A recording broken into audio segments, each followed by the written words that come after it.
Okay, it is 1:31. We have at least one of our guests with us, and I want to respect everyone's time, so we will go ahead and get started. I will cover the usual administrative items.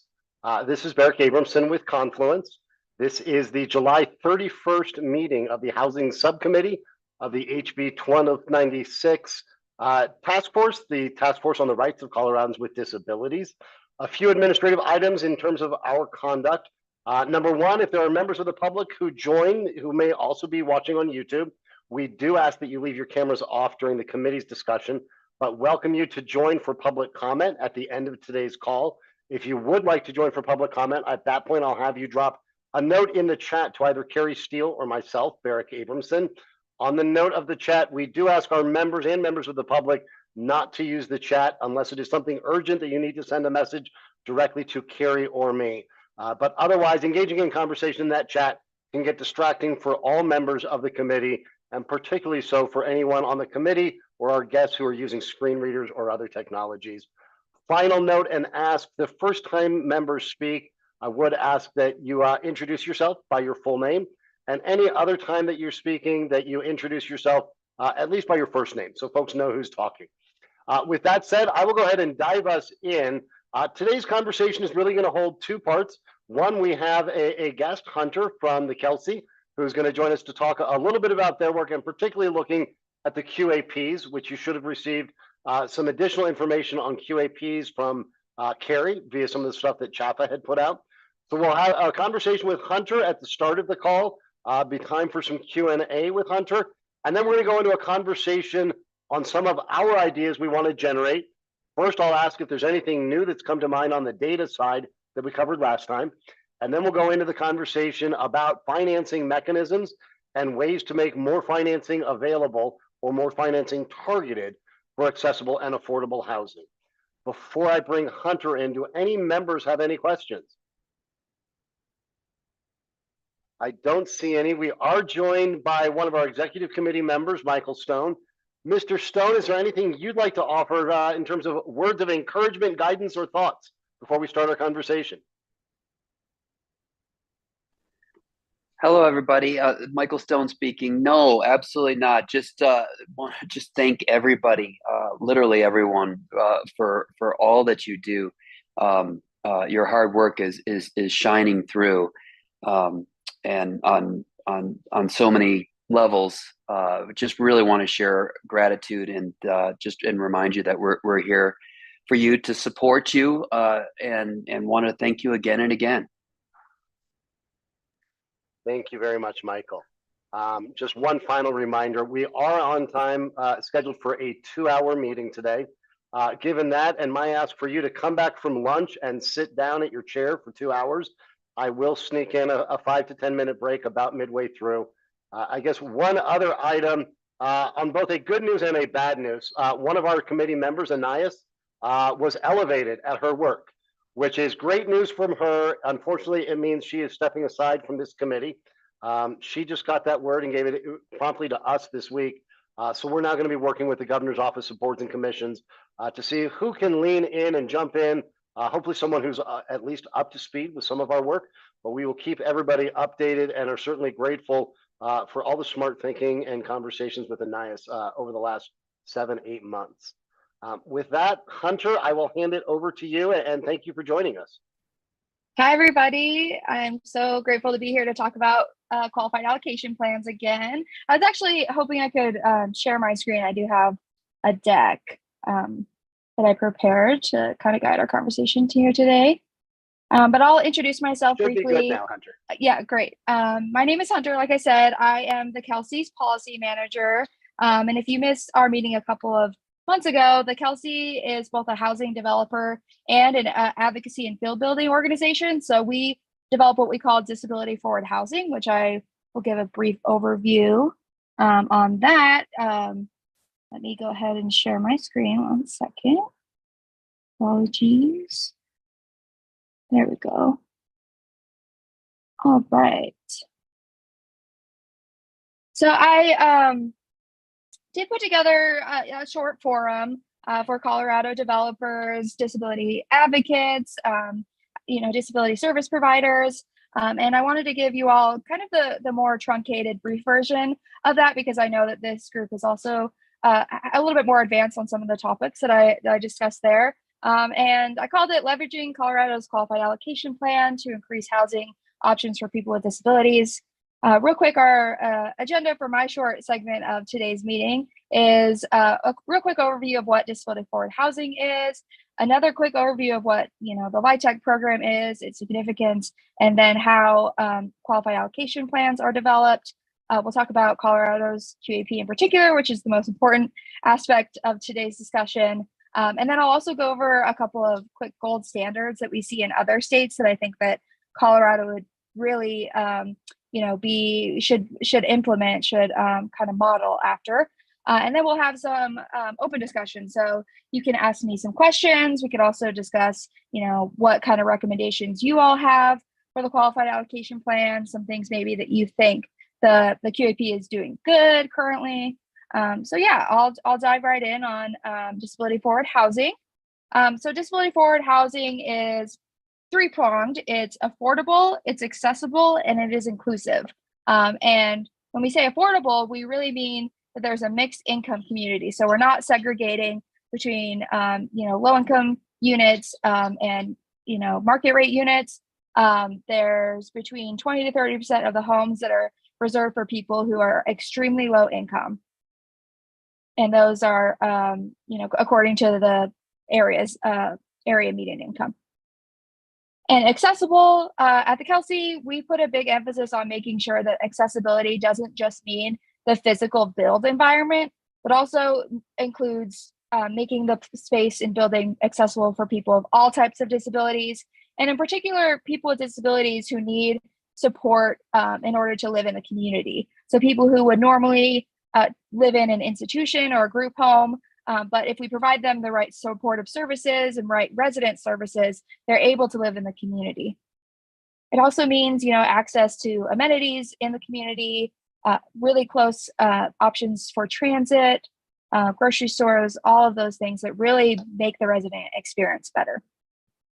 And then inclusive is a big emphasis at the Kelsey. We make sure that our homes are both, they're both integrated homes, so we're not segregating people with disabilities throughout the building. We put our accessible units throughout the building, but it also making sure that we are building a community of belonging, making sure that there are amenities in the building and that we have support staff in the building 24/7 in order to help somebody get access to the services they need or find the amenities they need in the community. All right, and I should have said at the beginning, feel free to raise your hand, ask questions throughout, even though we will have some time at the end for open discussion. All right, so why we're here today is to talk about the LIHTC program, how to strengthen it, how to make it better for people with disabilities. And my goal at the Kelsey, and I know that the goal of this subcommittee is really to make sure that the low-income housing tax credit meets the needs, the growing needs of people with disabilities and older adults in Colorado. And quick fact is, 90% of affordable federally funded housing goes through this program or has gone through this program since 1989 when it was first implemented. So it's very important to focus on. I think we can get a lot of impact by making this program better. We need to expand the LIHTC program through more tax credits, but those expansions also need to come with some key reforms. And those reforms can definitely happen at the state level. And that's where the qualified allocation plan comes into play. So the low-income housing tax credit LIHTC is regulated by the U.S. Department of the Treasury, but they give those tax credits to the states and they have a certain set of criteria that they have to meet. But for the most part, they have extreme flexibility because, every state is different. Every state has their unique housing challenges. And then each state is responsible for preparing and formally adopting its own QAP. They set forward their kind of housing priorities, which we will talk about in terms of Colorado in a minute. And then the QAP also prescribes, what type of housing, sorry, there's a typo in there, type of housing will be selected and funded every year. And my goal really isn't, to make everybody an expert on QAPs. They're very complicated technical documents. It's really just to incentivize people to put forward their recommendations, their comments on the QAP, because, you know, getting as many comments as we can in is really vital. This process, in my opinion, is a very underutilized aspect of advocacy for people with disabilities. And so I want to make, you know, a QAP advocate out of everybody that I meet. All right. Apologies for this slide again. I was updating this slightly, and I guess I accidentally put that one in the wrong spot. QAP accessibility standards. So what are the gold standards out there that maybe Colorado should look to model after? So the Kelsey did early in 2023, so looking at 2022 QAPs, we analyzed the physical accessibility standards in every state. And so we found that only 2 states, California and Illinois, require more than Section 504 accessibility standards. And Section 504 requires 5% mobility units and 2% sensory units with communication features in each project. And then 13 states require that 504 standard. 7 states have requirements that are slightly less than 504, say, you know, 2% mobility, 1% sensory, for example.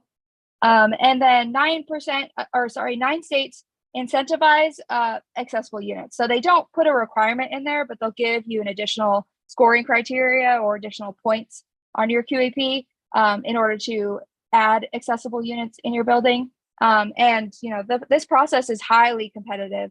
A lot of states get denied each year LIHTC funding, and so most projects will take advantage of those incentives. And then, you know, there's 24 states that don't have any requirements at all for their for physical accessibility in their QAPs. Colorado being one of them. So we'll discuss that next. But real quickly, here's kind of the gold standards. So for California, they require new construction to have 15% of their units with mobility features and 10% with communication features. A little bit less for rehabilitation projects, given those are slightly more expensive to incorporate accessibility features. If you incorporate features from the very beginning in new construction, we found through our research that it's really cost neutral. So then those rehabilitation projects are 10% and 4%. I think, you know, people are a little bit skeptical to give California as an example, just given that they kind of are a unique beast, given the high population. So I think Illinois kind of makes a little bit more sense to use as a model for Colorado, and they require a very similar number of 10% of units for mobility impairments, features for people with mobility impairments. And then they do this thing where they have 20% of their units are required to be adaptable.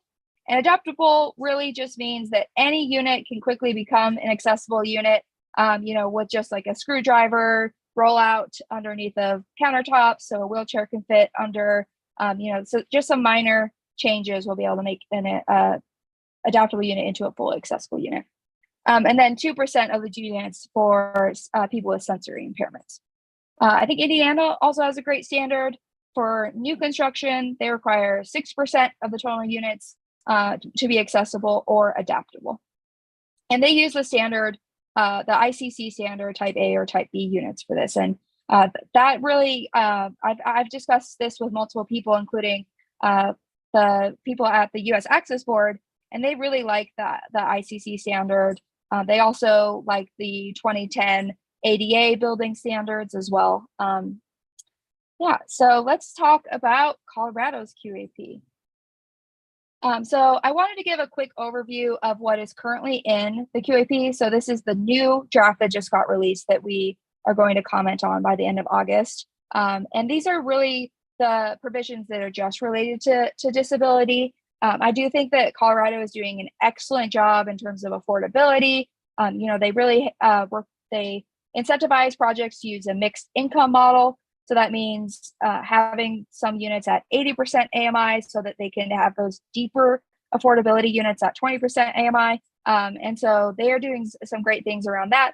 They're also doing some great things around making sure that people with disabilities have supportive services in their homes. So I'll talk about that in a minute.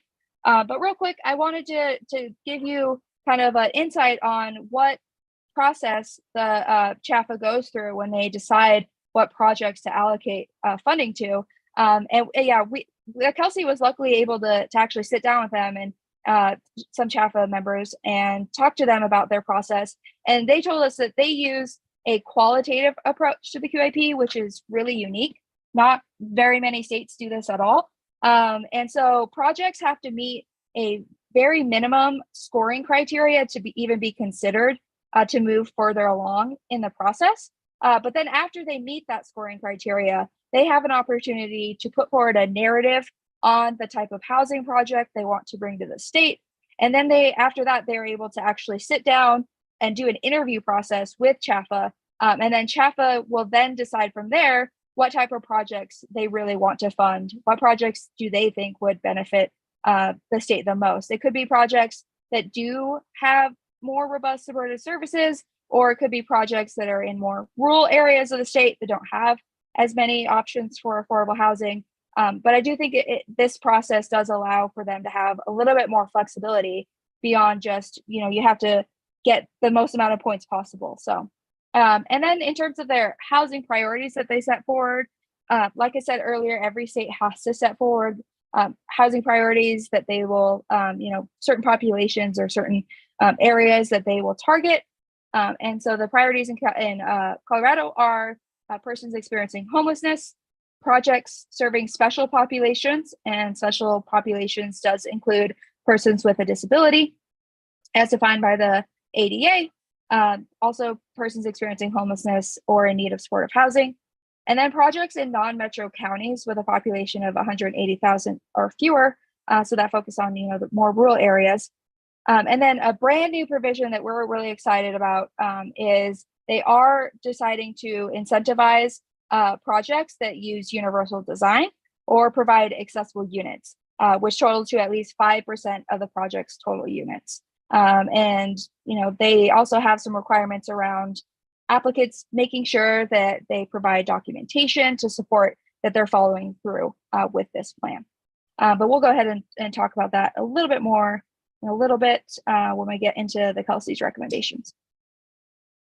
And here's, I'm not going to read this whole slide. I'll make sure that you all get this after this presentation. But I wanted to give a quick snapshot into the other disability-related provision that is in the QAP, which is they provide projects 15 points if they have a set-aside or they reserve a certain number or they reserve units of at least 20% for persons experiencing homeless or special populations, which we know includes disabled individuals.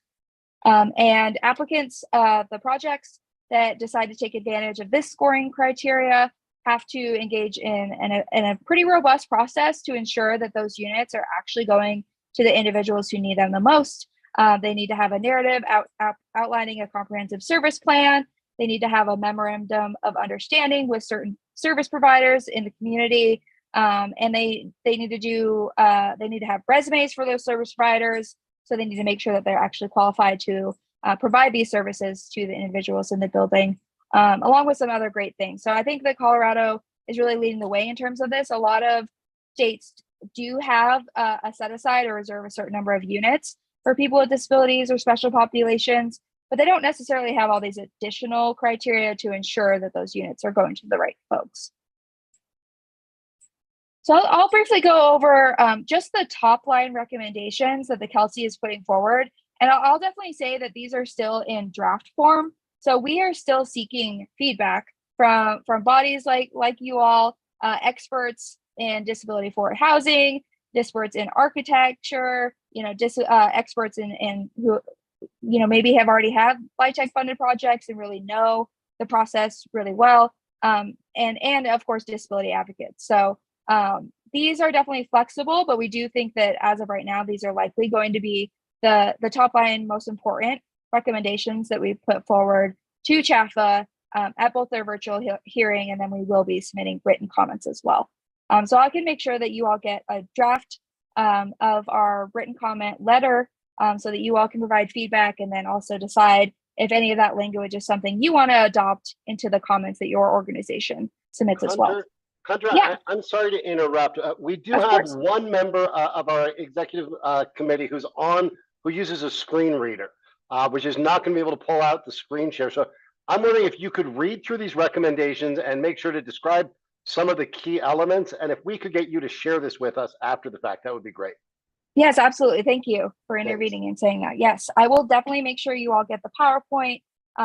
But yes, I will read this slide verbatim. So our top line recommendations of the Kelsey are: first, adherence to Section 504 accessibility requirements for all projects, regardless of the funding source. So if a project doesn't have federal funding, so program additional funding from a federal source like the HOME program, then they aren't required to have that 5% mobility and 2% sensory units. But we think that every project, regardless of their funding source, should have to follow this requirement. It's really the floor. We would love for states to go beyond this, but we think it's a great starting point to kind of prove its feasibility, and then hopefully we can kind of build from there.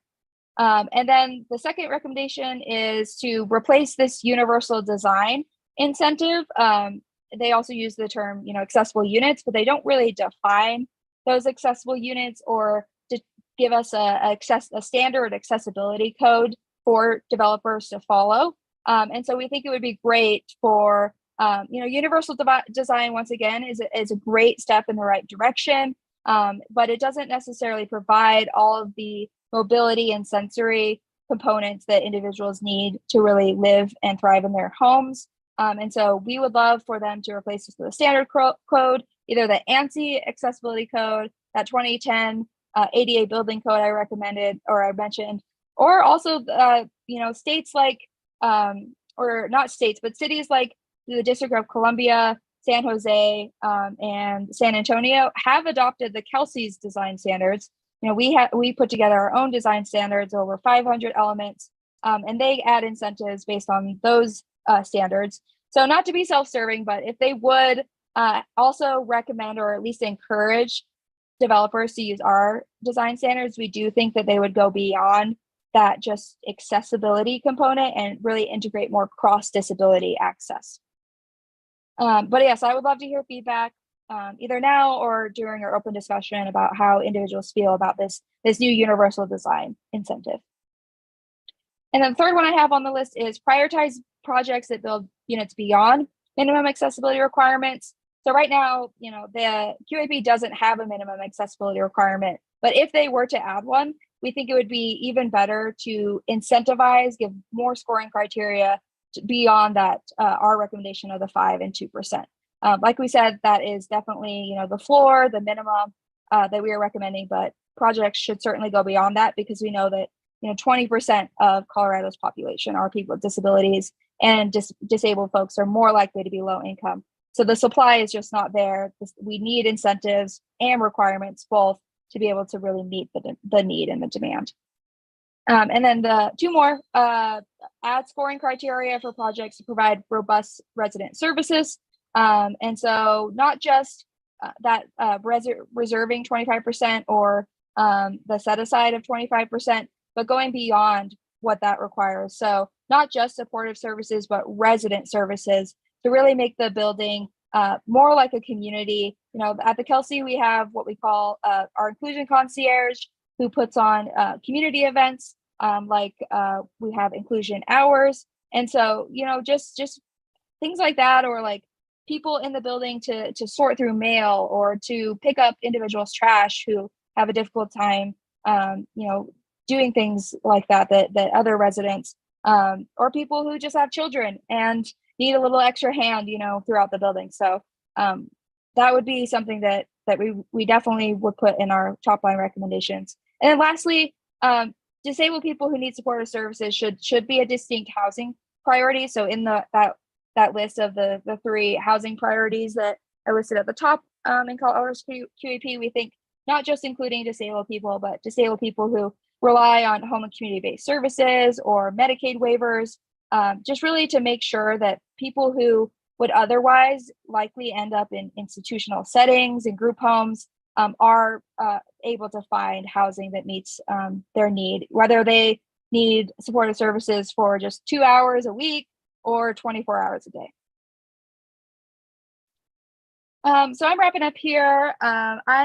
There's 2 opportunities to comment. A couple of them have already gone by, but the virtual hearing, so CHAFA is putting together a Zoom meeting on August 14th from 10 a.m. to 11 a.m.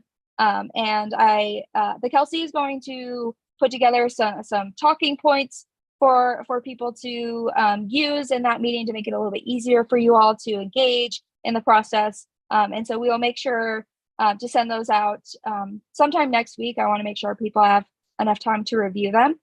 And then the last opportunity to comment is the written piece. So writing a letter to CHAFA or sending them an email, they don't really require a very strict standard or template or anything like that to comment.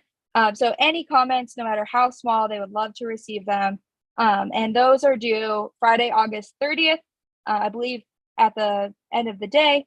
And those you can go to CHAFA's website to find that, or when you get this PowerPoint, you can copy and paste this URL that I have in here. All right, so that is my presentation. I didn't really keep track of my time here, but as much time as we have, Berg, for conversation, I both would love to hear questions as well as feedback on, the Kelsey's recommendations that we're putting forward, or if you have other recommendations that your organization is planning on submit, we would love to hear them. Yeah, thank you, Hunter, and I'm happy to hold this time for some conversation with the group. I think this is an important topic.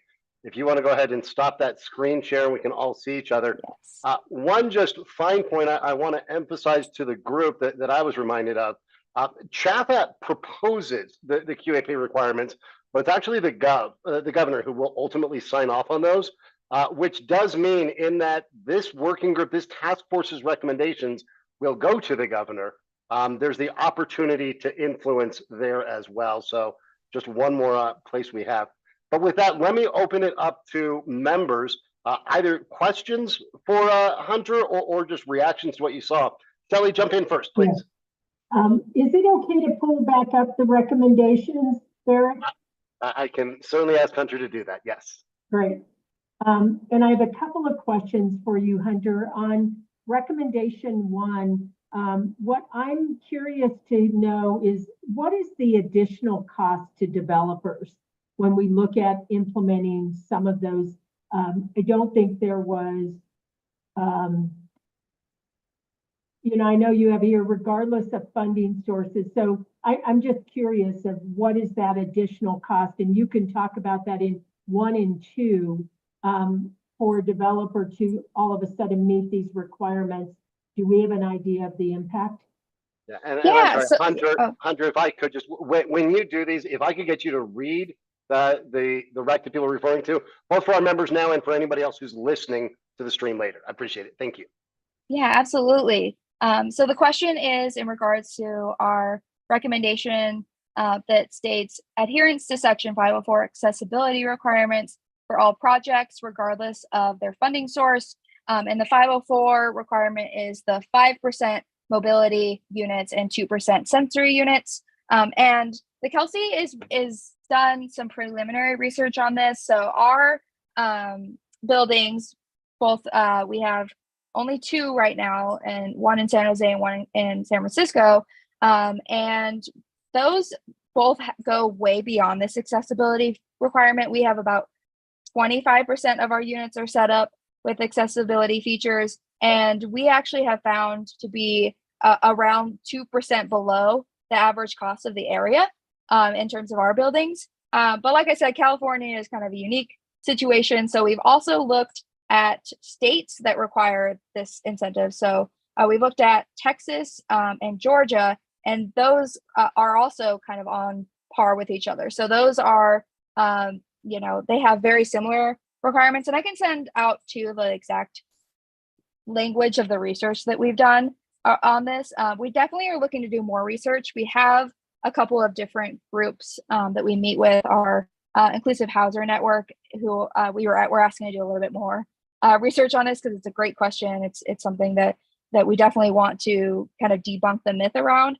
But yeah, so ultimately we have found that if you incorporate those accessibility features from the very beginning, in the pre-development phase, that it's cost neutral. So it's really when there's expensive modifications down the road, or even unfortunately lawsuits around accessibility discrimination that really drive up the cost. And so incorporating it from the beginning is key to really reducing the burden that it puts on developers.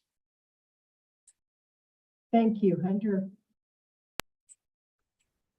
Thank you, Shelley. And we can probably, for now, although I may ask you to pull it back up, drop the screen share for a minute. Other members, questions of clarification for Hunter, reactions to the recommendations that the Kelsey is putting out there? Karen, please. Well, first, thank you. Oh, this is Karen with Habitat Colorado. Hunter, thank you. That was a great explanation, especially for those of us that maybe are not in the weeds with LIHTC deals like myself. So thank you. Going back to what you shared with the gold standards, specifically around Illinois, has there been any follow-up data in terms of having the usage and access to those units, or even with what you just said in terms of, I believe you said 25% of your units are set aside for folks with disabilities. And then I don't know if this is like out of context for what we're talking about, but I know in other conversations we've had just about like getting the word out about these units. So if you've seen any connections again with these like gold standards and making sure that people that need them are accessing them, and that they're, hopefully that's like a jumble of questions together, but do what you can with that. Yeah, thank you, Karen. That is a really good question. That's actually, really relevant to the qualified allocation plan process, but also is something that the Kelsey is working on kind of externally, is putting together some recommendations around matching individuals with units. And so I would love to, when those are finalized, they're really close to being finalized, also share those with this group. But really it's making sure, like you said, there's a comprehensive marketing plan. And that actually is one of the recommendations that we are going to put forward to CHAFA. Just didn't have time to go over, every single recommendation that we have.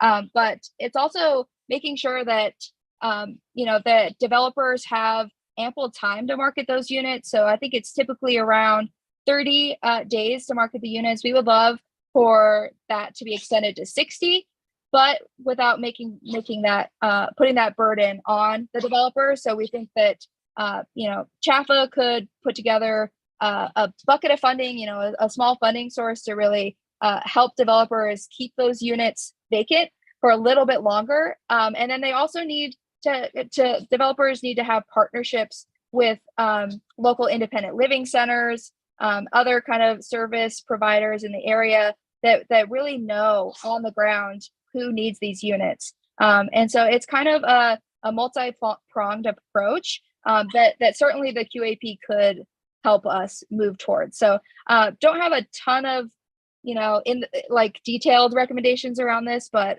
when we do finalize those, I would love to give it to this group, because I do think that that's something that when you all put together your final plan, that all recommendations get sent to the governor. I think that would be something great to include, because we don't have really data on this, but we keep hearing over and over again that developers just can't find the people to live in those units. And we know disabled individuals on the ground and in these service organizations know that that's just not true. There's just not enough priority put into the marketing. Well, and I would just say, Barrick, if I can just comment to that, I think that's kind of what I was getting at, Hunter, too, is that I feel like that's a lot of the pushback on, set aside units. And so, anyway, I appreciate that and understanding the marketing piece too, because I think that that's something that, early on in some of our conversations that we chatted about in terms of pushback on some of those things. So thanks. Shelley, jump back in. Yeah, I just want to follow up. Shelley Marquez, Mercy Housing. So Hunter, one of the challenges for any LIHTC development, you have a stabilization period and you have 3 months to stabilize the property.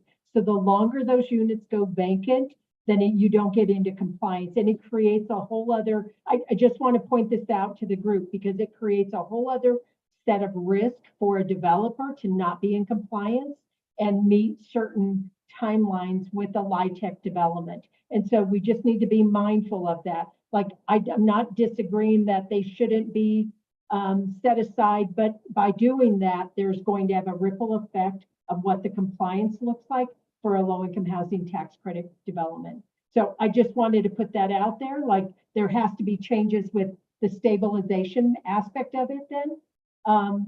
And not only with CHAPA, but with the lenders to be able to meet those requirements. So keeping them available longer would be helpful, but you need to have that time to do that. And today you have to have that leased up within 90 days.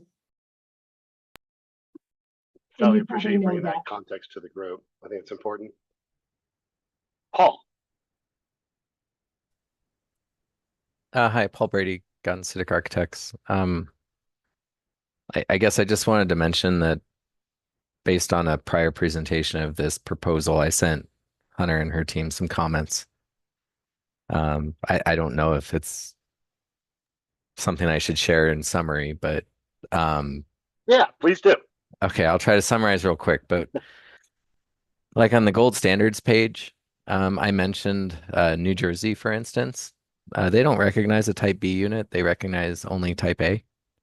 So their baseline code standard, as I understand their building code, is a higher level. And that wasn't necessarily reflected in there. So there's an example of a higher standard. It's just not in a QAP, which is, I'm assuming, why the presentation was showing that. But it does result in more accessible housing. California, I know we think it's a weird state. Something I thought that was cool is if you get into their code, it delineates between, and I think both the code and, well, no, I think it's just their code. It delineates between projects that are senior housing and housing that's not focused on senior. And so it has a two-tiered approach for requirements, generally being higher for projects that are senior housing developments. I love the recommendation that we need to define these things using either ANSI or the ADA guidelines. I love that because I myself get super confused with it. Another tier of definition I tossed in there is the building code says roll-in showers is kind of another tier of definition. We're on top of your type A units, you can require like 50% of those be roll-in showers, and that's based on the hotel requirements. What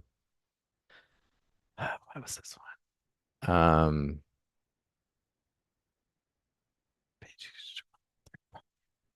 Oh, and I shared with her, I think, a comment from some of our past conversations about the third-party accessibility consultants and how that's a requirement typically of projects. Something that wasn't in those comments I shared with her, but maybe tied to the conversation that's just been occurring. In my experience, I do see some cost premiums for type A units. I think the U.S. Department of Housing estimates that between 10 and 15% on a per unit basis. I don't know if my experience has it that high. Where my experience finds cost to be the most impactful is if it dictates a different form. So if you have a building that has an elevator and you're naturally going to have accessible units, the shower controls, the cabinets, that's not that big of a cost. But if you don't have a one level style housing option in your project already, if it forces you to reduce density or change the form of housing to get that type of unit, that's where the cost can be really significant.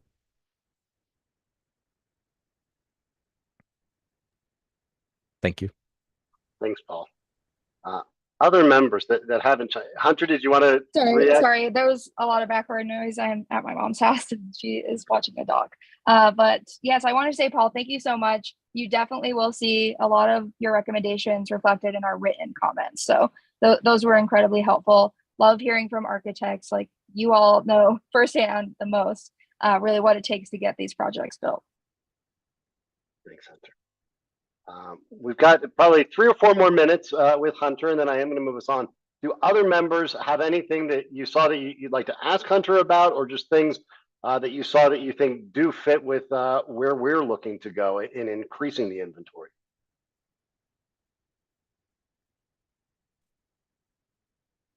Paul, is your hand back up or still up? Sorry.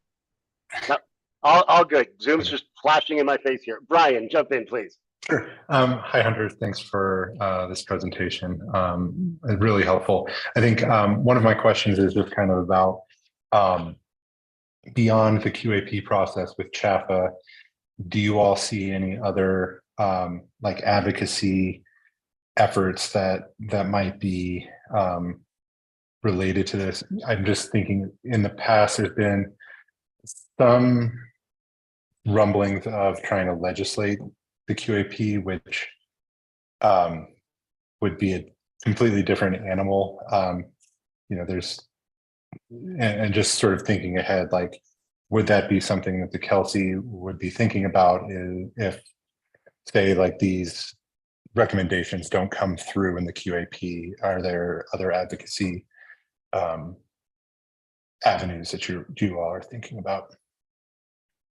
Yeah, thank you, Brian. That's a really good question and something honestly we haven't really considered. I do think it's great to advocate, you know, your the representative in your district about the QAP, because they do have, you know, outsized influence in policy areas in agencies. But we haven't really explored the you know, codifying it in state law. So that's definitely, you're planting a seed.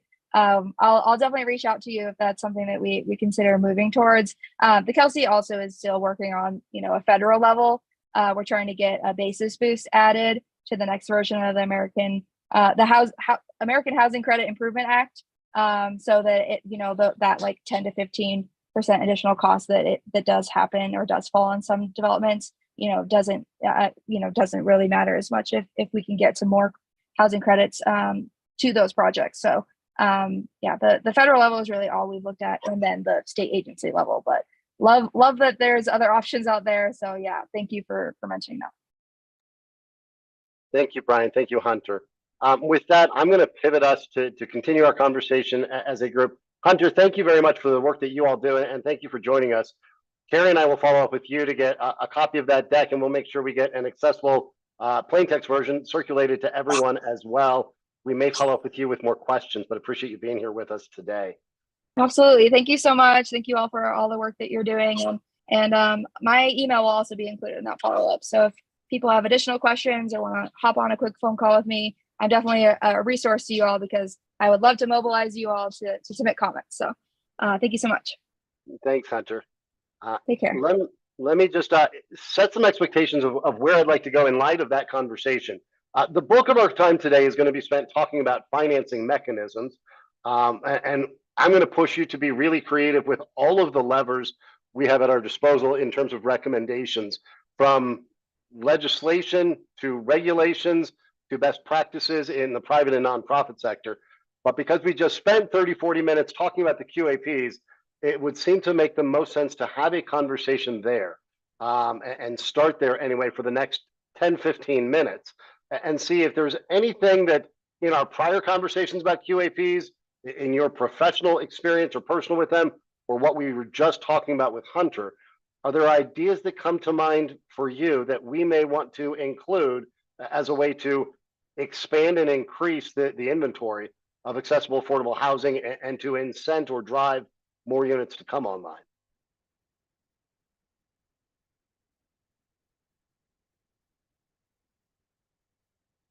Shelley, I see you off mute, which means I'm bringing you in. Hi, Shelley Marquez, Mercy Housing. I would just say I appreciate the recommendations that the Kelsey had put forward. You know, and it's always this balance of we want more production, but you're managing the cost as well. I do think what's going to drive the recommendations or give you it's all about the point system of how you score on these applications. And so when you start acknowledging the points for accessible units, that will surface to the top. And so for me, I was pleased to see that, because there's nothing that's going to incentivize the developers to really focus in on this. I mean, other than your normal requirements, but it's another way to think about development differently, I would say, and be a little more inclusive in how we approach development.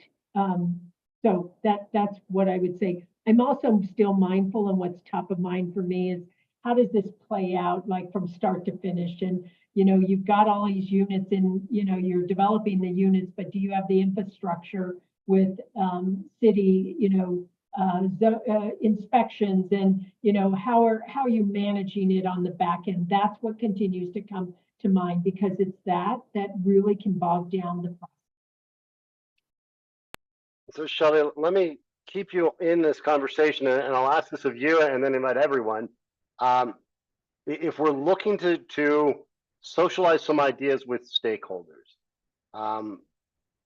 thinking about the recommendations that the Kelsey did just share, would you advocate for us entertaining all of them? Do you think we zero in and focus, as you were highlighting, how the point system is used, and an idea around higher weighting or greater weighting to accessible units? And on your other point, I'm going to hit you with this two-part question of supporting locals in it. Is there a role for the state in that, other than the state coming in with a requirement that locals do something? Is there a way that they should be supporting? So maybe we tackle the first part of which of the recommendations do you like that we may want to consider as an idea from this group?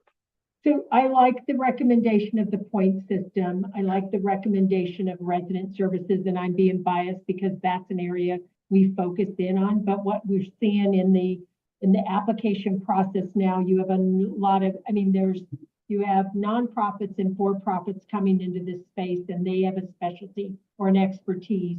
And so being able to have a point system that really hones in on developers that are really focusing in on ensuring accessibility as a part of their work I think that we could see more. My hope would be is we could see additional accessible development taking place, because there's more points given towards that. And then let me, before I bring others in, let me ask you on the other side of it, where you're talking about what is a reality of capacity at the local level. Is this a matter of the state should incentivize, the state should provide some support? Is this the idea that we should talk about a best practice at the local level? What are some ways that we can mitigate that bottleneck? Well, I would say, and I think I shared with you, Barrick and Carrie, that I had reached out to our California team to see what challenges, because they have these requirements as part of their development. So how does that change what the development looks like today? And what it does is it delays the development. And they have found that the inspectors are not knowledgeable about what the requirements are, and that creates additional delays. And so we just have to think about how this plays out throughout the development process.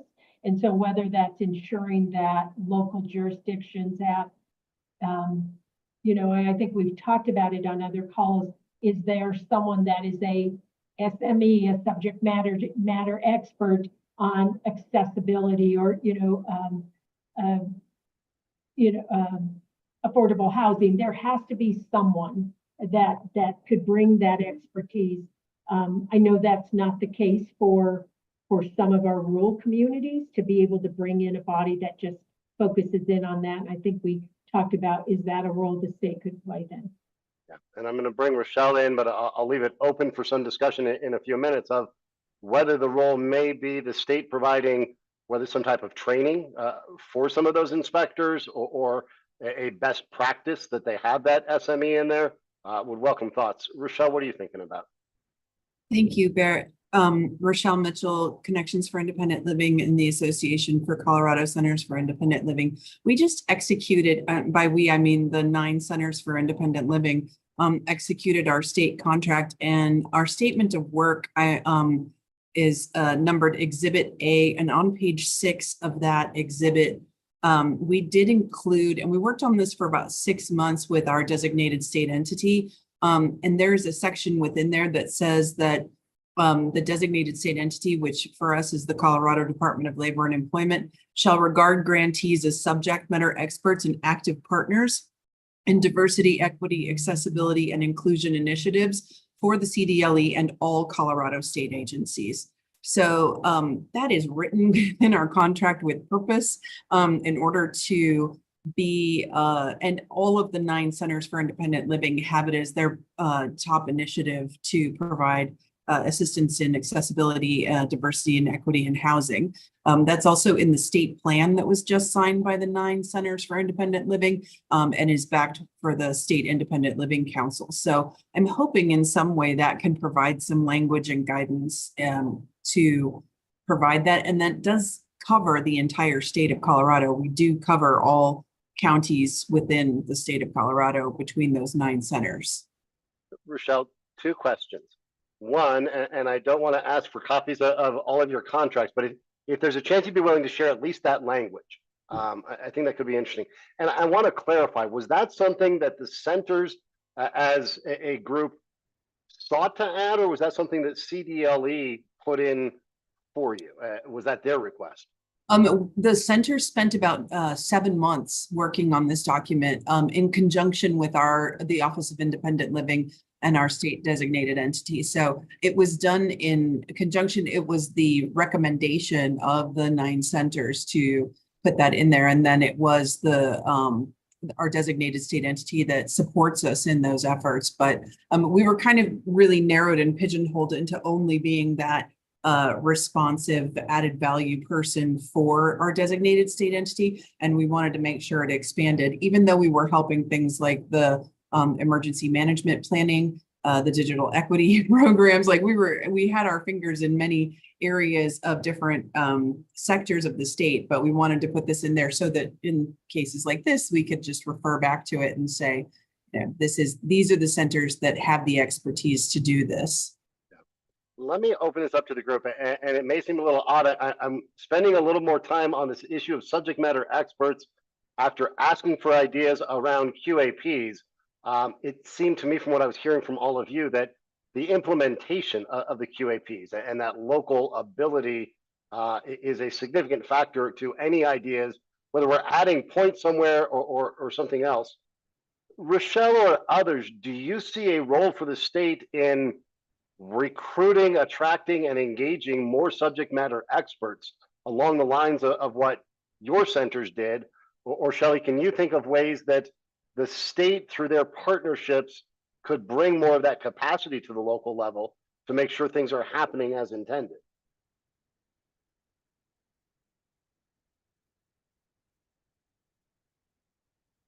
Paul, you get your hand up first, so you get to jump in. Hi, Paul Brady. I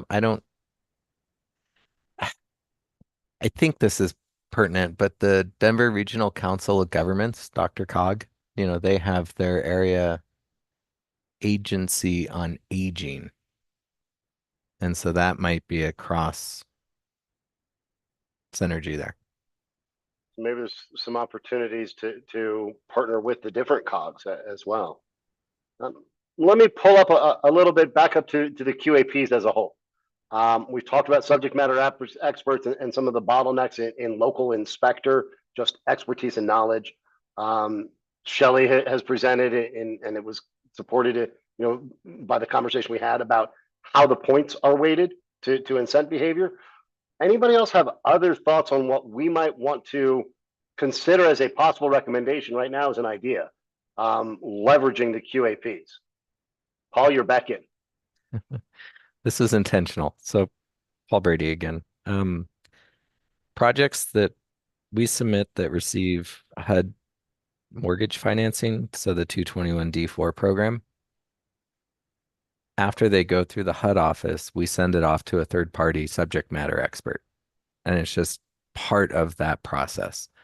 I think their directive is to look at it to make sure that the cost estimate and the drawings are synced and there's no funny business. But it could prove a model or a template for a subject matter expert to review from an accessibility standpoint or other Interesting. angles. Barrick, this is Shelley Marquez, Mercy Housing. One thing I think whatever these resources are, there has to be some education or training to development teams, whether that's on CHAFA's website, whether, there should, or if it's at the state level, we should be thinking about what can we do to further educate the development community on accessibility and what that should look like. So I think there's, as a developer, unless you're working with a consultant that knows, unless we're working with a Kelsey or a consultant, you really wouldn't know, you may not know exactly where to go. So having some recommendations of who are those resources that we should be tapping into as you're thinking about your development. Yep. Shelley, I don't want to read anything into anybody's ideas ever, but this idea of whether it's a contact person, I'm growing weary of this term everybody's using of one-stop shop, but a place to go where people could get that education and information about whether it's the CHAPA opportunities or how the QAPs work, basic accessibility information for developers.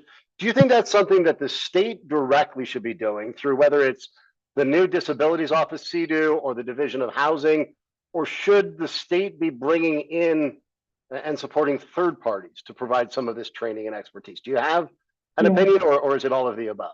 I think it should be a multiple of resources. You can't, because unless it should be, the applications are going to CHAPA and the points are, so there should be resources there. We work with Division of Housing. There, we look at the state as well. And so there should be a number of touch points for these resources and not just be in one area. And at the state level, unless you know where you're going, you can get lost in trying to figure out, and nothing against, but it is a maze to navigate through. And so we want to make it as easily accessible to the development community as possible. Makes sense. Let me bring in Rochelle and then Karen. Thank you, Rochelle Mitchell, ACCIL again. So going back to the digital access and digital broadband plan, as well as the state emergency management plan, both of those entities, we've done a hybrid approach of kind of a three-prong portion of things. One is to have a navigating coalition or a cohort that are kind of centrally located in different areas of the state, not centrally located, but located all over to access points throughout the state. And then they also have the ability to call in people to give support where they might need it for larger digital access projects.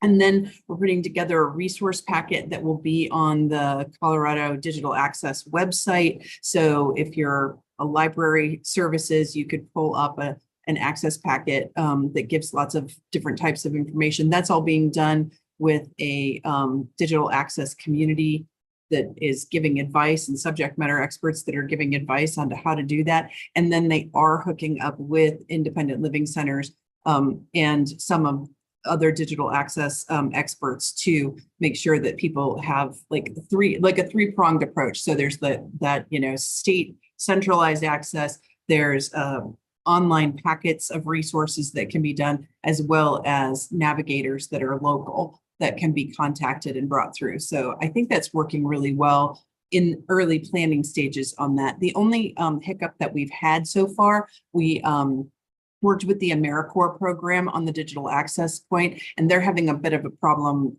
recruiting people for that, for kind of boots on the ground type things. So just finding that was one of our barriers. Just putting that out there as to how that was approached with those other two things. They're doing very similar things to what we would need to do for the developers here. Yeah, no, I so appreciate people bringing real world examples, because we can come up with a lot of ideas that sound good on paper, and then when you put them on the street, they perform a little differently. So I appreciate that. Karen, jump in. Thanks, Karen Kallenberg, Habitat of Colorado.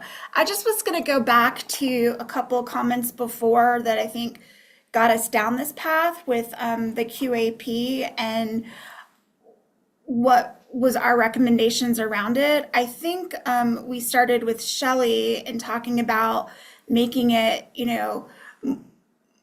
more of the incentive approach in terms of getting more points. And I wonder if there's something behind that in terms of this education for developers. So the first approach is, again, incentivizing that you will get, developers will get more points if they do include these accessibility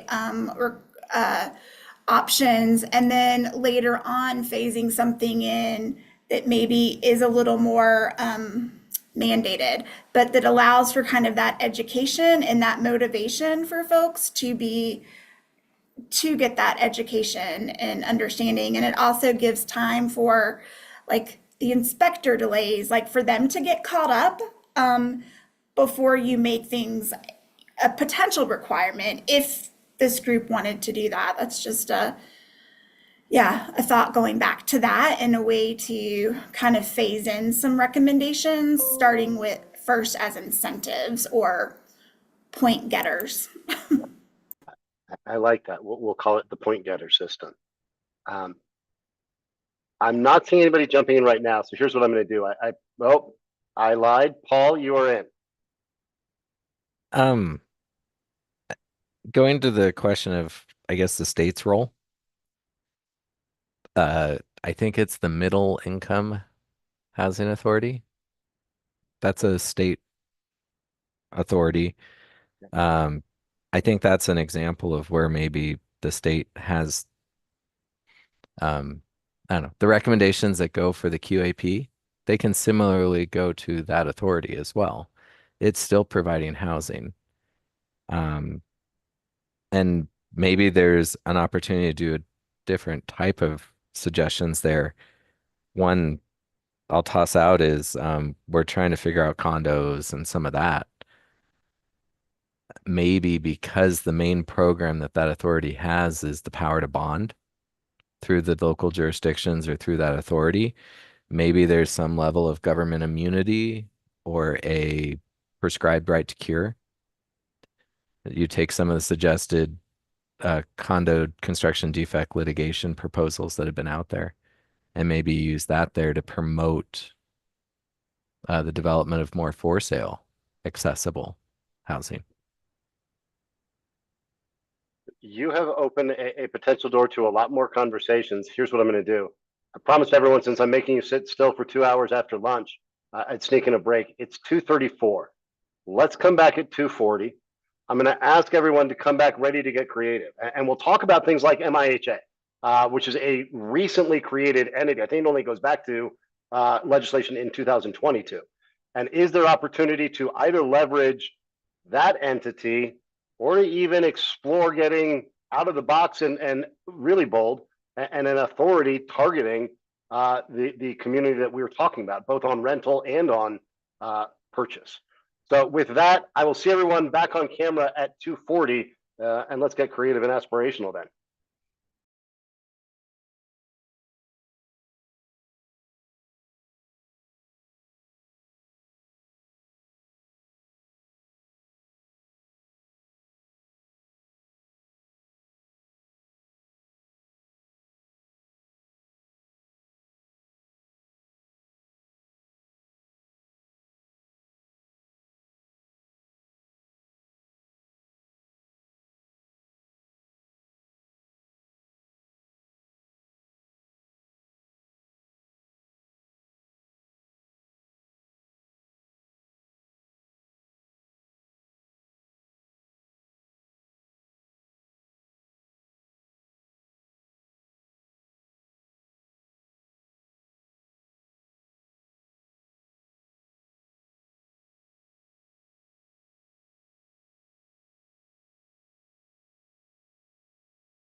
If any of you members are at your desk and just thought you'd keep your camera off, I'm going to invite you to come back on.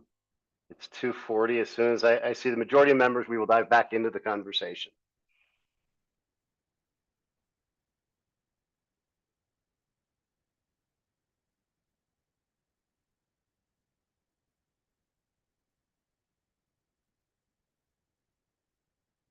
All right, I'm going to restart the conversation, but I'm going to do one of those things that you're probably a little tired of me doing. So I'm going to go back and read our original chart because I really want to ground us here and talk about a bit of the brick wall that we're finding ourselves running into in the limits of options given our state's governance structure. But one of the pieces of our purpose, we're to identify barriers to securing and enjoying affordable, accessible, and attainable housing for persons with disabilities. When it comes to the deliverables, I think we've covered some meaty pieces of it. We're to submit a report with findings and recommendations, outlining the need for an inventory of accessible housing, the projected increased need for housing, and we've had some good conversations about what data we need to be able to make those recommendations around that or identify it, and then recommendations to meet future housing demand, including financing for low-income housing development and any other requirements to the task force. So we're kind of locked in for today on this piece of the financing. And I'm interpreting that pretty broadly. That may be direct financing subsidies, that may be things like QAPs, it may be incentives, it may be best practices. I do want us to think very creatively. Do we need something like the Middle Income Housing Authority that is an accessible housing authority? And I'm probably going to get kicked under the desk later by somebody who's working on affordable housing policy generally for carving this out. But I'm focused with all of you on our charges. Paul, I know you don't want to dominate the conversation, but you had some great ideas that I'm going to invite you to seed some of this conversation with those ideas. So it's Paul Brady again. I guess just to directly answer, or connect something, I think just like the Middle Income Housing Authority has powers like creating bonds, we could use the Dr. Cog or a program like that. Maybe it's not just accessible, but it's tied to aging as well. Those populations are very synergetic and there's established context for that. And then one wild one, this is maybe more a thought pre-break. The current Title IX, the accessible law, it defines a project pretty broadly. And so it says it can be multiple tracts or parcels of land. So Stapleton, Central Park, the whole Forest City redevelopment, that was defined as a single project. And they kept a spreadsheet and they were able to move points from one project to another because there's just more options in the toolkit if you're using all the different types of housing in that community to meet the needs of the population. And so maybe it's not the state, but maybe it's empowering local jurisdictions to say, just like you have an affordable housing plan, you can keep an accessible housing scorecard and manage the different land development or master plans, et cetera, within your jurisdiction.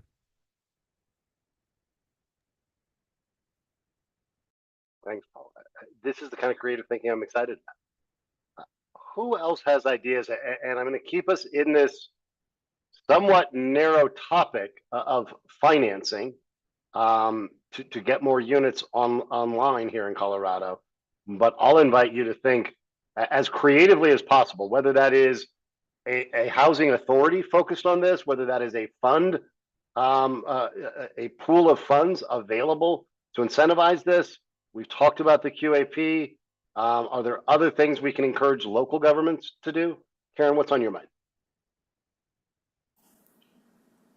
Well, I guess I was just thinking, why was the Middle Housing Income Authority created? Because there was a gap. So not wanting to create something just to create something, but utilizing financing entities that we already have. And then if we figure out there are gaps there, or again, like you said, Paul, this is allowing the bond initiatives that we couldn't do maybe in other places or expanding upon that. So it's not really a solution. I just was trying to think through, again, efficiencies in terms of financing. What do we think is currently missing? Is it that like prioritizing these units? And I think with that, you can look at some of the funding streams that are already out there. Even with the Prop 123 money that's coming out, they're looking at different ways to if you add if you would do energy efficiency homes, you get $5,000 boost. If you get, again, just trying to think through those financing tools already and figuring out the gap. Or can we just expand and do better what we're doing? Great points, Karen. And for those who haven't followed or aren't familiar with MIHA, the Middle Income Housing Authority, it did come just a few years ago. They do have the authority to issue bonds, and those become tax exempt. Their initial goal is to bring 3,500 units online for middle income workforce housing. Let me bring in Brian and then Shelley. All right, thanks, Barrett. This is Brian Rosberg from Housing Colorado. Karen, I think you and I were starting to think in the same realm in terms of like some of those existing financing tools that we have, and I guess we've been having that conversation already today in some respects, but we hadn't talked about Prop 123 yet. And,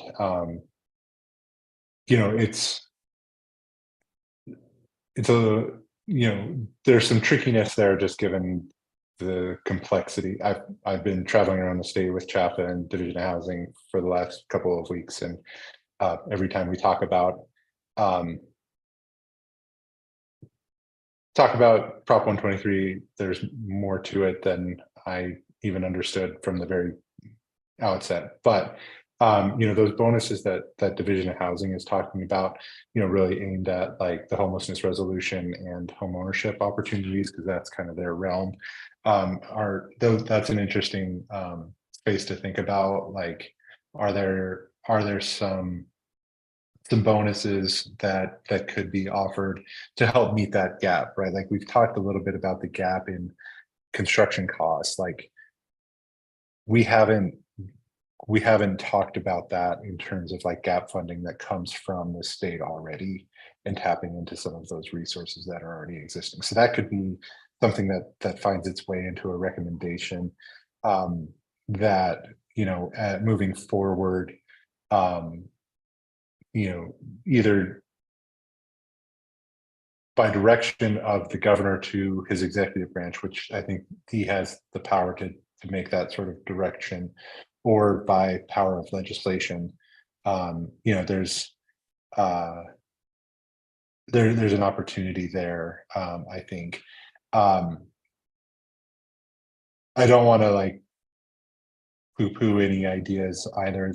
Like I will say MIHA has had some trouble. The Middle Income Housing Authority has had some trouble. Like they haven't issued any bonds yet. They haven't found projects. But as we're talking about the QAP, the other space in that middle income realm that it'll just be important for us to think about is that there is a pilot project for a middle income housing tax credit that looks like our state credit.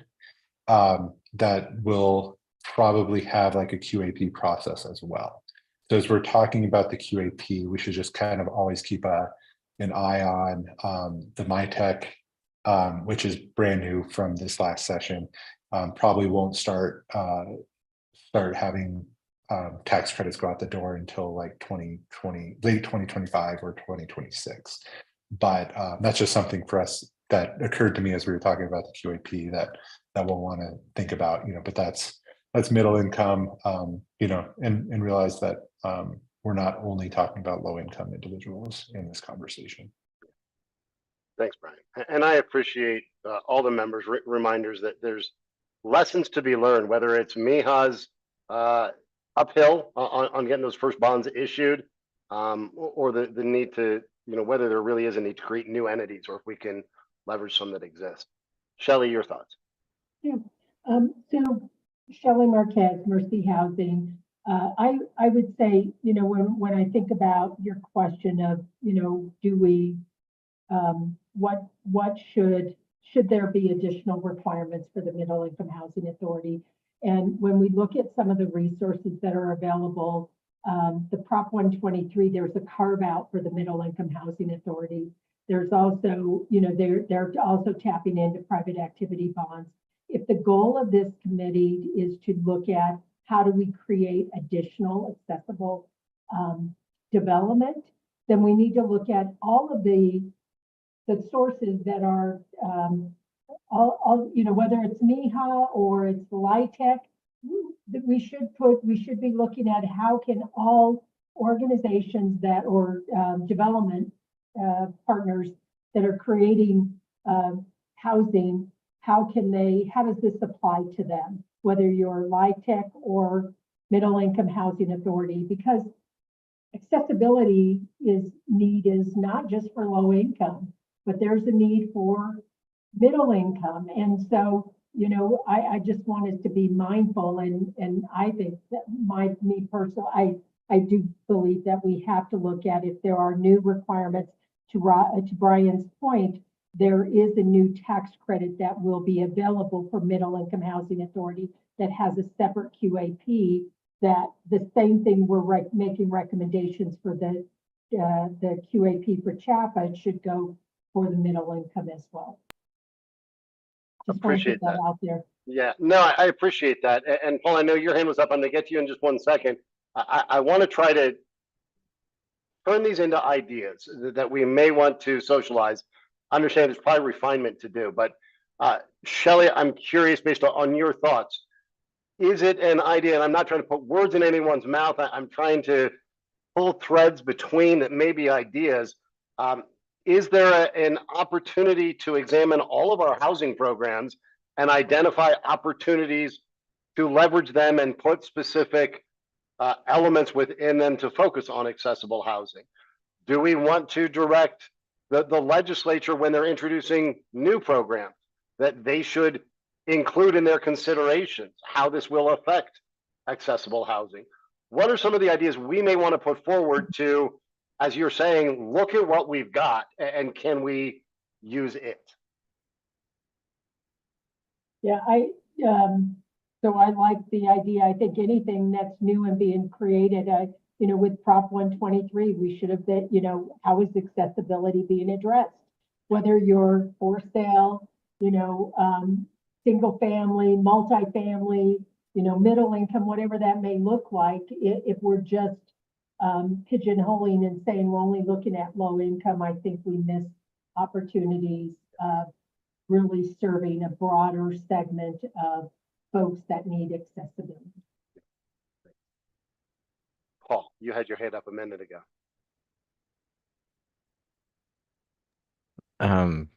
Hi, Paul Brady. This one is unformed, so that's why I put it down immediately. So from an energy code standpoint, there's benchmarking. Both the Colorado Building Performance Program and then more locally Denver's, I think it's just called the Energized Denver Benchmarking Report. But they're requiring a scorecard essentially to keep track of how existing buildings comply with energy performance. And that is a data collection effort that would sync with a lot of the things we do. Denver lists that failure to act or failure to meet a target may result in a fine. And so once you go to that step, you're starting to create a revenue source. And whether you use that to fund programs directly or use it to leverage into a bond or something, that could be an opportunity. And then the really unformed part of this is maybe it's not benchmarking on an individual project basis. Maybe it's the state benchmarks local jurisdictions. And you see that in some of the governor's housing legislation around a density around transit stations and forcing local municipalities to meet certain minimum density bars. But whether it's affordable housing, density, accessibility, et cetera, there seems to be a lot of housing goals that are at the state level. And if they were all benchmarked together from the state asking local communities to do it or something, there could be maybe some power there. I love this radical idea that maybe the state can coordinate across their own programs to row in a common direction. I appreciate that. Michael Stone, not to put you on the spot, but you've got so much smart thinking, and I know you're going to have to jump from us in a few minutes to not be in such thick smoke up there. Any thoughts you have as you listen to this group's conversation? Thank you, Michael Stone speaking. Gosh, honestly, when I say that I have no less than 3 pages of notes, is an understatement, and I don't want to disrupt the flow of this meeting. Absolutely loving this direction, and as well as the creative thinking, and really, want to encourage this more and more. Paul, your comments, and especially as it related to the Middle Income Housing Authority, has really sparked a bit of new thinking for me. I actually am a developer, have been a developer. It's what my background is in, and certainly what I had hoped for right from the beginning, but couldn't necessarily formulate the thoughts. You guys are way ahead, and absolutely love this. There was a lot of talk about incentives and points and so forth, and gosh, I hate to bring in the E word again, but enforcement is always going to come front and center. So, for example, when we heard from the Kelsey group talking about the marketing windows, the for sale windows being relatively short, that clearly has been a problem and will continue to be a problem. But for example, if developers were to sell them first, those units first and foremost, going back to creative financing, though, opportunities for people to build equity.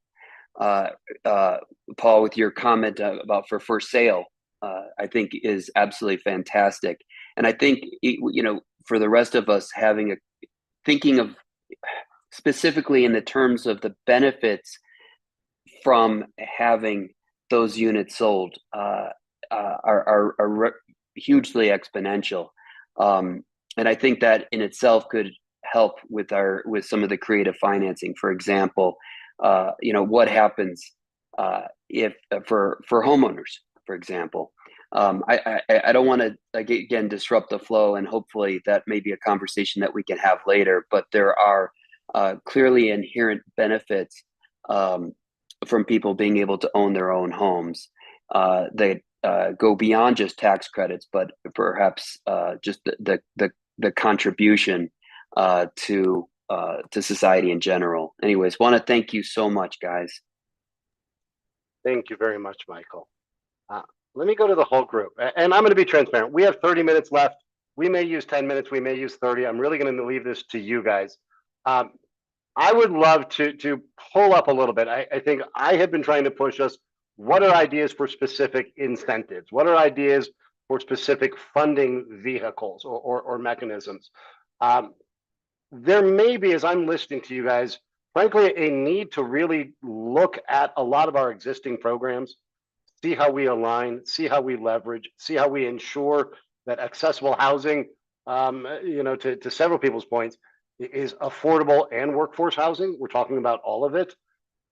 In addition to new programs to fund this or that, and some of the more tangible things we've talked about looking at MIHA, looking at the QAPs. Are there things you think the state needs to do to frankly figure itself out and understand what these pieces are? I feel like we've had a half a dozen conversations talking about the financing and it's a little scattered. So I'm curious if there's things beyond just pass a new law, create a new program. Is there something that you think the state needs to analyze, study, or get its hands around to be able to come back and act on any of this?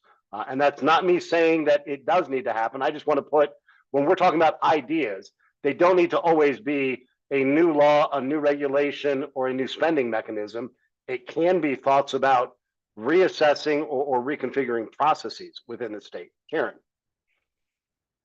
Well, I have two thoughts. One goes to the money and what the state is already doing because I participate in a lot of different housing groups and there has been a large investment over the last, I don't know, since COVID. Some of that was ARPA money, some of that is again Prop 123 or new tax credits. But it's being funneled through different programs and different services. And I'm not sure if we do have a good handle on how much money there is. So I do think that's a role, it's not just what funding Division of Housing has, or it's not just the tax credit money that CHAFA has, it's what's the state investment in general. So what is that overall pool of housing dollars, whether it's coming from whatever entity is managing it. And even OEDIT is managing money now too. So I think there is a disconnect with that. And then I will just ping on what Paul said earlier about construction defects with what Michael just said about ownership. We did try last year, Brian and I both were really involved, I hope that's okay to say, Brian, in the construction defect legislation to try to, pass some reform. I mean, we don't have starter homes, or we don't have homes for our aging population to downsize into. And part of that is the construction defects. And I think that's an area where, it may not be like a direct line of thinking in what we're doing, but I do think that's a role that if we want to get more people like into homeownership, into affordable homeownership, gaining equity, or being able to downsize to open up the housing continuum, we really do have to impact construction defects. And I think that's something that needs to come from the governor's office as well, that they prioritize that. You can send that clip to the governor if you would like.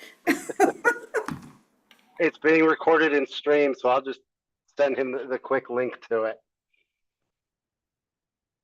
Who else wants to talk about what could the state be doing and the roles of the state?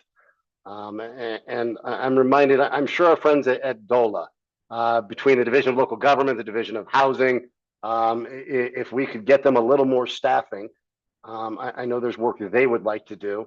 As I ask what more the state should do, I also want to be very cognizant of the fact that our budget is going to keep getting tighter, that we're facing a reality of so many of these funds that folks like the Division of Housing were putting out were these one-time ARPA funds.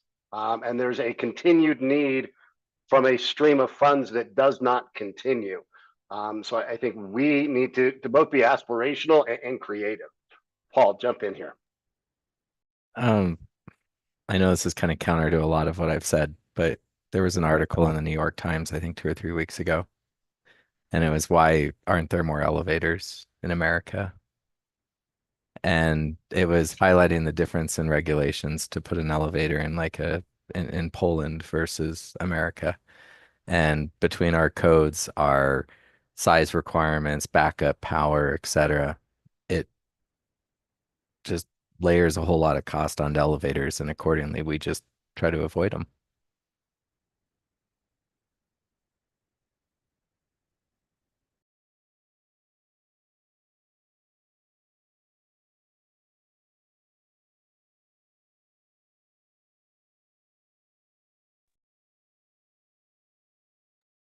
Cassidy, I'm going to pick on you a little bit, only because I haven't heard you enough today. what thoughts do you have of what the state could do, whether it's programs or more efficient or different uses of existing programs and coordination? Anything that's on your mind? Yeah, I gotta say this is not really my wheelhouse. And in kind of in preparation for this, I was looking into the QAP process and the low-income tax credits, which I do really like that idea, and I think that's something I would want to see our subcommittee recommend. I don't know if it's going to be exactly what the Kelsey's recommending, but I do think some recommendations there are warranted. Fair enough.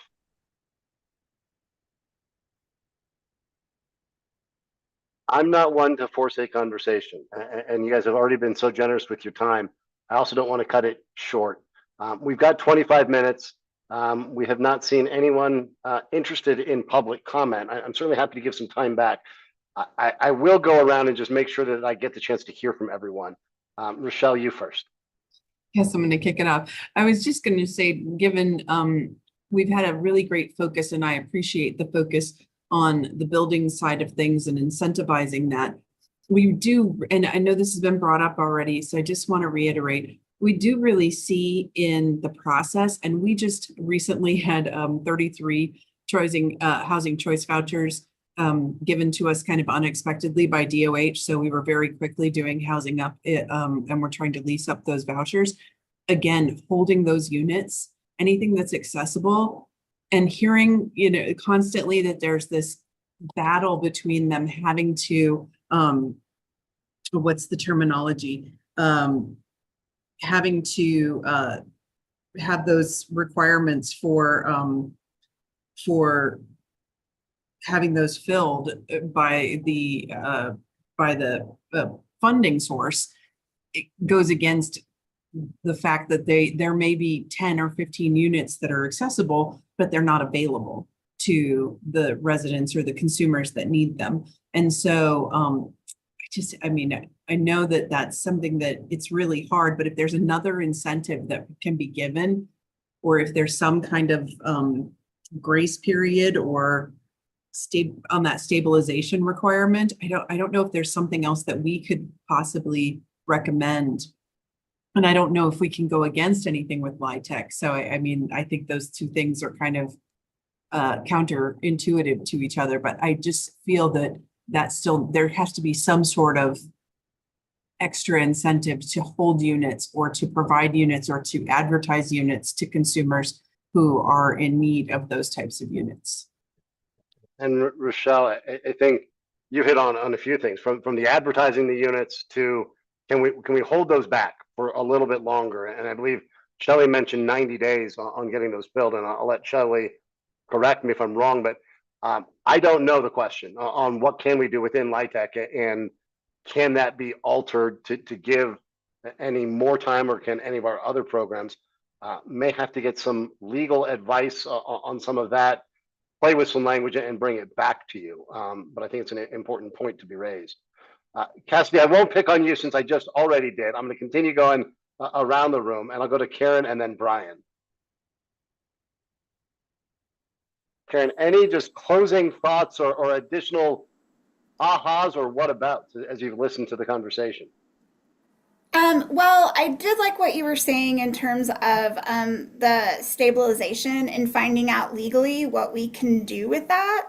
Because my question was going to be, is that a federal requirement, since a lot of that funding is federal? Then I had this, I'm not even sure I like the idea, but if it is a federal requirement, and there's never, I think a little bit of what I'm thinking is there's never enough money already in the housing spectrum, because I was like, oh, well, what if we incentivized a landlord to hold it open by using rental assistant funding, like that pool, to be like, okay, keep it open for 90 days, but then we'll pay you from that pool of money to hold it for, again, I don't know, because that's not necessarily my space, but then again, that's taking money away from another very limited pool of funding.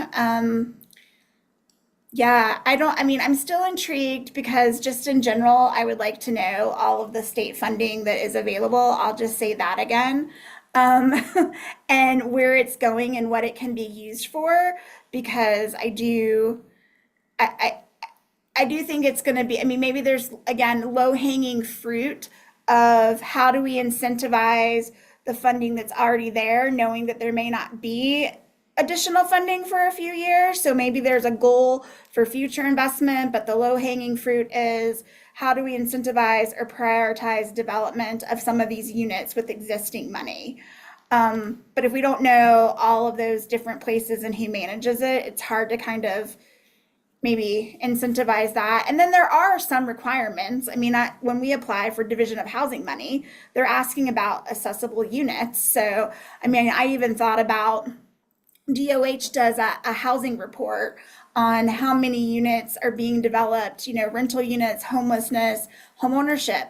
Again, low hanging fruit. Can we ask them to include accessibility units? So every year we can see how many of those are being added. The needs assessment, state needs assessment, is there language we need to include in there? I guess, as you can tell, lots of different ideas are jumping around, but those were some of them that, again, I kind of was thinking of it as low hanging, like immediate things we can get done, and then setting ourselves up or setting the state up for these future, maybe things that are going to take longer to do. Thanks, Karen. We go to Brian, and then Shelley will get final thoughts on either takeaways from today, additional thoughts it's raised, or questions for Carrie and me to look into and bring back to you. Thanks, Barrett. This is Brian Rosberg. Yeah, I was really engaged in leaning into what the Kelsey was thinking about in terms of the QAP. I think that that's a really interesting place for us to be thinking about, just given the fact that in the world of affordable housing, as Hunter said from the top, 90% of what's built utilizes that tool. So, if we're talking about, low hanging fruit, like, Karen was talking about, I don't know necessarily if that's low hanging fruit, but it's a place where we can get a lot of bang for our buck, I guess is maybe the analogy, to be thinking about, okay, how do we shape that document in a way that prioritizes or gives bonus points or, makes sure that this primary resource for developing affordable housing in our state takes into account, the considerations that we've been looking at. I think, I think that there are some opportunities to do that step back that Karen was talking about in terms of like, okay, what are all the funding resources, and do we have a clearinghouse, or is there an opportunity for an audit of sorts? And maybe that's something that the new CDU office can take a look at is, hey, we've got X, Y, and Z state resources for housing development and housing preservation.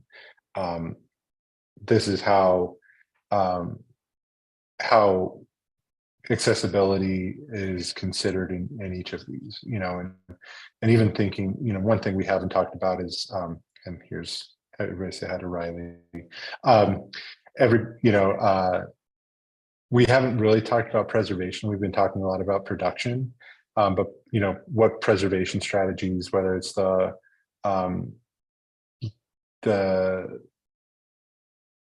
funds that like DOH has for home ownership, homeowner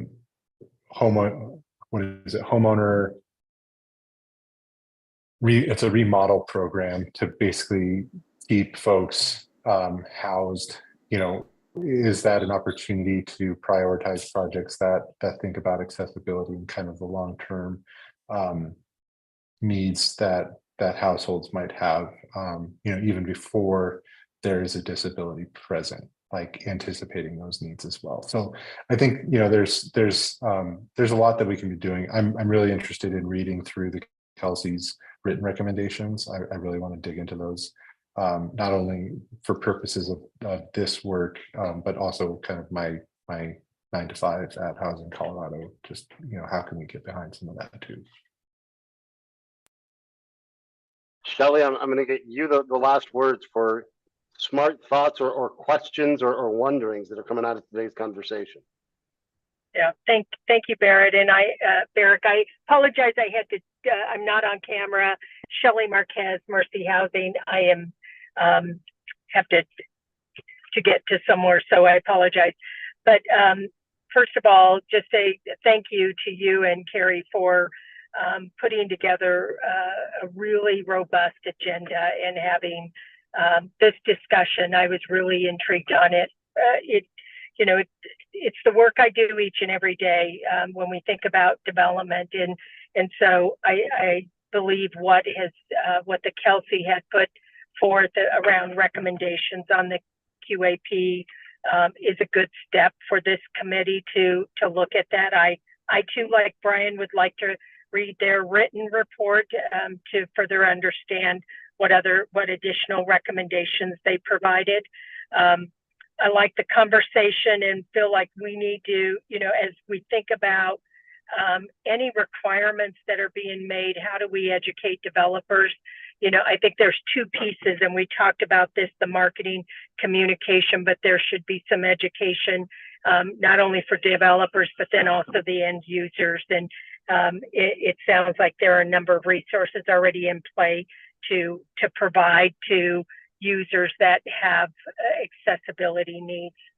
I feel like as we continue the conversation within the committee, having some discussions around how other financing resources are being utilized, and if their intent is to develop affordable or middle income housing, that we also look at leveraging that as a requirement. And so I just was, but I'm also mindful of what is the cost and how the state can, how we collect data and start talking about the information that's being shared. So by doing all of this, what is that end result? I guess I try to think through the whole process. What is the story we're trying to tell? Who are we serving? How are we increasing accessible housing? We just need to be mindful of what that looks like as we approach the work. Appreciate that, Shelley. Carrie, correct me if I'm wrong, but after today, we go back to our normal meeting schedule, which would put us at August 21st in the afternoon. Is that right? You are correct. August 21st, 3 to 4:30 p.m. Okay. Here's what we will do between now and then. The ideas you all generated, I guess it goes back 6 weeks, around communications and advertising and contracts. Those are live on the Engage Door website for public feedback. You should have also received a template email from me yesterday afternoon if you wanted to do some outreach with that. We're now cleaning up the data ideas. There were 2 of those. We'll get those added. I'm going to take some time over the next week and pull all the threads together from today's conversation about points on the QAPs, about leveraging existing entities, and I will prepare those for us to, for all of you to weigh in online, with the goal of having those live on the website for folks to be responding to prior to our next meeting on August 21st. That is the goal. It's going to depend on all of you helping me to get those right. So I'll get those drafted here over the next 7 to 10 days and get them up there. Other than that, we'll be back together on August 21st. Carrie will grab the information from Kelsey and get their presentation circulated to anybody in case that prompts ideas. Rochelle, what's on your mind? Sorry, quick question. Do you need the information that the list of agencies that we shared the information and the public link with? I would be interested. I'd love to track it, but there is no need for you to go out of your way if that's a lift to put that together. Send that to Carrie. Perfect. Thank you. With that, thank you all for another great conversation. We'll get some information out to you by email in the coming days, and we will see you again in August. Thanks all. See you soon.